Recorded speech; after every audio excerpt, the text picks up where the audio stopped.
Quando acontecerá a grande tribulação? A tribulação vai começar após o arrebatamento da Igreja de Cristo, e vai durar 7 anos. Durante esse tempo, Cristo retornará à Terra com seus santos para derrotar o Anticristo, o falso profeta e os ímpios. Esse período é visto como um castigo divino reservado para a nação que rejeitou e crucificou Cristo, conforme mencionado em João capítulo 1, versículo 10 e 11.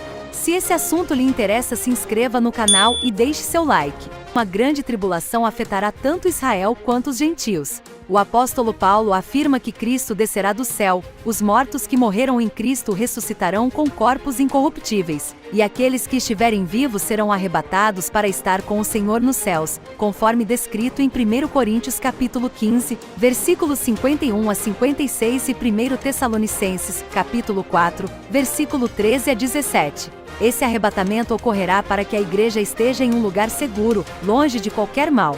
Se alguém acredita que a igreja passará pela tribulação, a ideia de um arrebatamento após ou durante a tribulação levanta a questão de por que o arrebatamento aconteceria depois, que o arrebatamento é para livrar a igreja da ira futura, e para cumprir essa finalidade, deve ocorrer antes da tribulação, pois livrar após a tribulação não seria livrar. Na tribulação, o Anticristo exercerá soberania e realizará sinais e prodígios, conforme Apocalipse capítulo 13, versículo 3 e 4. Isso será permitido por Deus, onde Deus envia a operação do erro para que as pessoas creiam na mentira. O apóstolo também indica que o Anticristo enganará aqueles que estão perecendo, pois não receberam o amor da verdade para serem salvos. Isso faz sentido se a igreja for arrebatada antes da tribulação, pois aqueles que rejeitaram o amor de Cristo perecerão durante a tribulação. Portanto, Deus permitirá que o Anticristo difunda sua mentira após o arrebatamento da igreja, separando a verdade do Evangelho de Cristo da mentira do Anticristo durante a tribulação. A visão de João em Apocalipse 12 representa Israel como uma mulher que dá à luz a Jesus Cristo. O dragão, que é Satanás, tenta devorar o filho, simbolizando a tentativa de Herodes de matar os meninos em Belém.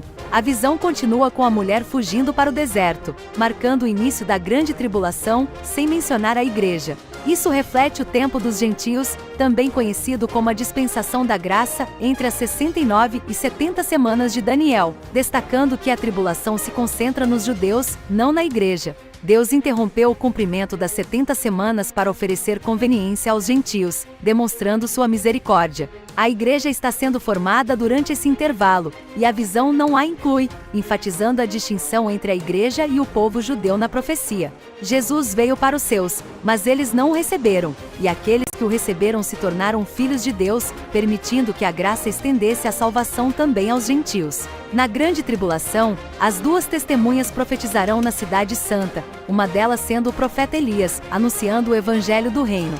Isso difere do evangelho da graça oferecido hoje aos gentios que se convertem e formam a igreja. As duas testemunhas anunciam o reino de Cristo no milênio, enquanto a salvação atual é pela graça, como descrito em Efésios capítulo 2, versículos 5 a 9. A igreja será arrebatada antes da tribulação e, portanto, não pregando o evangelho do reino naquele período. As duas testemunhas converterão corações, mas enfrentarão perseguição e a morte, assim como aqueles que aceitaram o reinado de Cristo oferecido por elas. A perseguição do Anticristo na tribulação não será contra a igreja, mas contra aqueles que aceitaram o reinado de Cristo anunciado por duas testemunhas. Contrariamente à ideia de que a igreja pregaria o evangelho do reino, os apóstolos pregaram o evangelho da graça, como Paulo fez em Atos capítulo 16, versículo 31. A grande tribulação durará 7 anos. Esta tribulação será dividida em duas partes de 3 anos e meio cada. O primeiro selo em Apocalipse capítulo 6, versículo 1 e 2 descreve o cavaleiro do cavalo branco. É descrito na Bíblia que não pode ser Jesus Cristo, mas sim o Anticristo. Isso indica o início da grande tribulação, quando as pessoas sentirão a falta dos cuidados de Deus devido à sua desobediência. O Anticristo enganará muitos ao se fazer parecer como Deus, para acordos de paz com Israel, conforme mencionado em Daniel capítulo 9, versículo 27 e Isaías capítulo 28, versículo 15. O segundo selo em Apocalipse capítulo 6, versículo 4 descreve o cavaleiro do cavalo vermelho, que vem com o Anticristo e é uma figura maligna. Ele torna a vida dos habitantes da terra ainda mais difícil, levando a conflitos e violência que fazem com que as pessoas matem uns aos outros. O terceiro selo em Apocalipse capítulo 6, versículo 5, apresenta o cavaleiro do cavalo preto, que é uma figura associada a Satanás. Ele traz a fome, aumenta a escassez de alimentos, onde o dinheiro não pode comprar trigo devido à falta de produção causada por desastres ecológicos. A grande tribulação será caracterizada pela fome extrema. O quarto selo em Apocalipse capítulo 6, versículo 8 apresenta o cavaleiro do cavalo amarelo, cuja missão é trazer morte de forma trágica aos habitantes da terra. Isso afetará tanto aqueles que rejeitaram o amor de Cristo quanto os crentes desviados que não foram arrebatados no início da grande tribulação. O quinto selo em Apocalipse capítulo 6, versículo 9 retrata os primeiros mártires de Cristo na grande tribulação, aqueles que morrerão por testemunhar a palavra de Deus. Eles clamam por justiça divina e são informados de que devem esperar até que outros também sejam mortos da mesma maneira. Esses mártires não são a Igreja de Cristo que passará pela tribulação, pois a maioria da Igreja morrerá de morte natural ou será arrebatada. Eles representam aqueles que não foram arrebatados e que enfrentarão a perseguição, enquanto a Igreja já está no céu adorando a Cristo, conforme Apocalipse capítulo 5, versículo 11 e 12, juntamente com os anciãos que representam as tribos de Israel e os apóstolos de Cristo.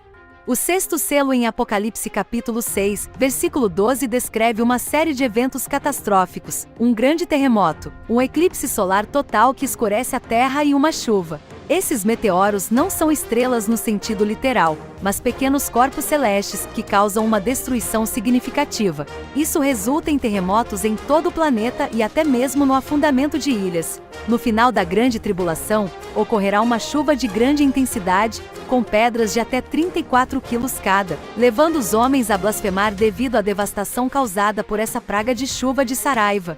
No Apocalipse capítulo 8, versículo 1, quando Cristo abre o sétimo selo, ocorre um momento de perplexidade e silêncio no céu. Todos os cidadãos celestiais, incluindo a igreja arrebatada e os 24 anciãos, ficam paralisados diante dos acontecimentos iminentes. O silêncio que se estende por quase meia hora em todo o céu é incomum e indica a gravidade dos acontecimentos vindouros. Isso sugere que os eventos catastróficos da grande tribulação serão tão intensos que até mesmo no céu haverá um silêncio inédito e solene em antecipação ao mal que está por vir. Se você chegou até aqui, então imagino que você está gostando do vídeo, então não esqueça de dar seu like e se não for inscrito se inscreva. Agora vamos voltar para o vídeo. Na primeira trombeta em Apocalipse capítulo 8, versículo 7, ocorrerá a queima de 1/3 da terra devido a uma tempestade de saraiva e fogo misturado com sangue. Essa destruição destruirá 1/3 de todas as plantas verdes, incluindo aquelas que servem como alimento para seres humanos e animais. Na segunda trombeta em Apocalipse capítulo 8, versículo 8, um grande meteoro vai cair no mar, causando um incêndio que transforma 1/3 do mar em sangue. Esse evento resultará na morte de 1/3 dos peixes do mar e na destruição de 1/3 dos navios, causando uma grande catástrofe que afetará significativamente a biodiversidade marinha e a navegação. Na terceira trombeta em Apocalipse capítulo 8, versículo 10, a Terra será atingida por outro corpo celeste em chamas, revelando um descontrole no universo. Este evento resulta na contaminação de 1/3 das águas dos rios e fontes com substâncias amargas, representadas como absinto, causando a morte de muitas pessoas. Esta passagem descreve a escassez de água potável para o consumo, o que terá consequências prejudiciais para a humanidade. Na quarta trombeta em Apocalipse capítulo 8, versículo 12, a terra estará envolvida por uma escuridão extrema, onde 1/3 do sol, da lua e das estrelas perderão a sua luz. Isso cria um eclipse inédito na história da humanidade. Essa escuridão é apresentada como uma marca do governo de Satanás, contrastando com a ideia de que Cristo é a luz do mundo. O anticristo traz trevas para aqueles que rejeitaram a luz de Cristo. Na quinta trombeta em Apocalipse capítulo 9, versículo 1, uma estrela cai na terra, representando Satanás, que age por meio do anticristo e detém a chave do poço do abismo. Nesse bem, estão aprisionados os piores demônios, que não participaram da queda de Lúcifer, sendo considerados ainda mais malignos. Eles foram reservados em prisões eternas por não guardarem suas habitações no céu, ao contrário de Lúcifer, que tentou conquistar o céu. Durante a grande tribulação, esses demônios são soltos para afligir os habitantes da terra, exceto aqueles selados por Deus vivo. Eles assumem a forma de gafanhotos e causam destruição e tormento por 5 meses. Esses demônios têm características assustadoras, como rosto humano, cabelos longos, dentes de leão, couraças de ferro e caudas de escorpião. São conhecidos como os reis do abismo, e anjos voam pelo céu para anunciar sobre o mal iminente. A passagem enfatiza a natureza profunda dessas criaturas malignas e as consequências para os habitantes da terra.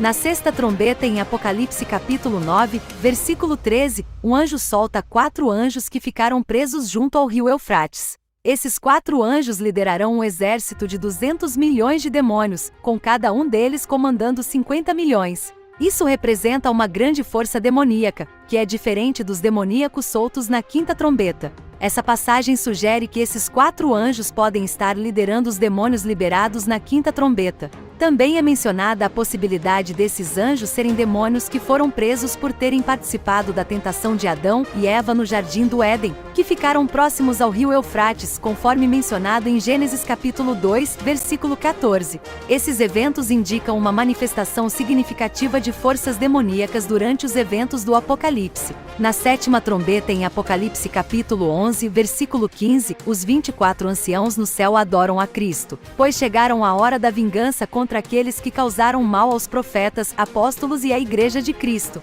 Esse momento parece marcar a distribuição de recompensas aos que venceram, incluindo profetas, servos de Cristo e santos que temeram ao Deus vivo, conforme Apocalipse capítulo 11, versículo 18. O louvor a Cristo reflete também a preparação do seu reinado na terra.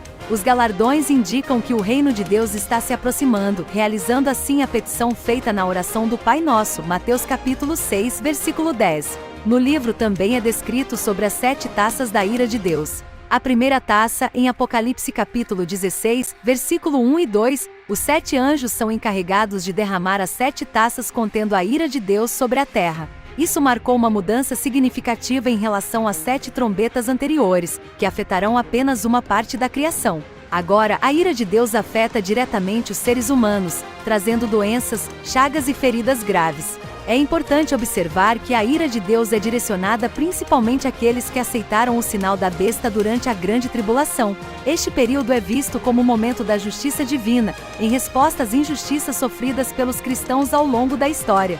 A ira de Deus é manifestada como uma resposta à retirada do amor de Cristo e ao desejo de fazer justiça diante das más ações dos seres humanos. Aqueles que adoram da imagem da besta experimentarão a ira de Deus. Esta é uma parte do julgamento divino, onde os mártires clamam por justiça, e Deus está pronto para corrigir as injustiças cometidas pelos seres humanos. Na segunda taça, em Apocalipse capítulo 16, versículo 3, o segundo anjo derrama sua taça sobre o mar, transformando-o em sangue. Esse evento segue a destruição parcial do mar mencionada na segunda trombeta, Apocalipse capítulo 8, versículo 8 e 9, na qual 1/3 das criaturas marinhas e 1/3 dos navios foram afetados. Agora, com a segunda taça, toda a vida marítima remanescente é exterminada, causando uma perda inestimável, incluindo baleias, golfinhos, tubarões e outros animais marinhos. O mar está praticamente destruído, e a Bíblia indica que no novo céu, nova terra e nova Jerusalém, o mar não existirá mais. Apocalipse capítulo 21, versículo 1. A terceira taça, em Apocalipse capítulo 16, versículo 4 a 7, descreve os rios e a fonte das águas transformadas em sangue. Isso acontece como resultado da ira de Deus sendo derramada sobre os pecadores. A justificativa para essa ira divina está relacionada ao sangue derramado por esses pecadores ao longo da história, incluindo o derramamento de sangue de profetas, apóstolos e crentes da igreja primitiva. Deus agora está dando aos pecadores o sangue para que bebam como um ato de justiça. Texto também faz referência a eventos bíblicos anteriores, como o massacre das crianças de Belém, a morte de João Batista e a brutalidade infligida aos apóstolos de Cristo, todos os quais derramaram sangue. Em resumo, Deus está demonstrando que não se esqueceu desses acontecimentos e está derramando sua ira sobre os pecadores como uma forma de justiça. Na quarta taça, em Apocalipse capítulo 16, versículo 8, a ira de Deus se volta para o sol, fazendo com que seu calor aumente significativamente, elevando a temperatura da Terra de forma sobrenatural. Isso resultou no derretimento das geleiras do Polo Norte e da Antártida, levando ao aumento do nível do mar. A ação divina acelera os eventos previstos pelos cientistas. A quarta trombeta trouxe sofrimento profundo para o mundo, com doenças decorrentes do aumento do buraco na camada de ozônio. O calor será insuportável, causando queimaduras na pele das pessoas. No entanto, apesar de todas essas calamidades, muitos não se arrependerão de seus males passados, mantendo seus corações duros sem adorar a Deus. Isso lembra a história de Faraó no Egito, que apesar das pragas, decidiu por não permitir que o povo judeu saísse para adorar a Deus, ilustrando que o homem é mau mesmo.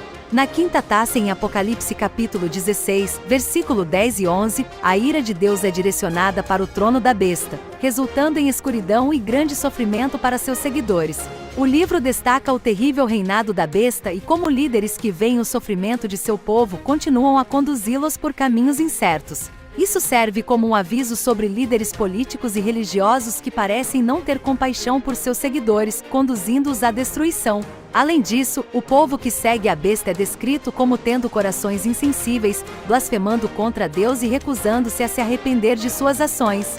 O livro sugere que essa atitude é um sinal de coração duro que estará presente durante uma grande tribulação. Na sexta taça em Apocalipse capítulo 16, versículo 12 a 15, o rio Eufrates estará seco, preparando o caminho para os reis do Oriente.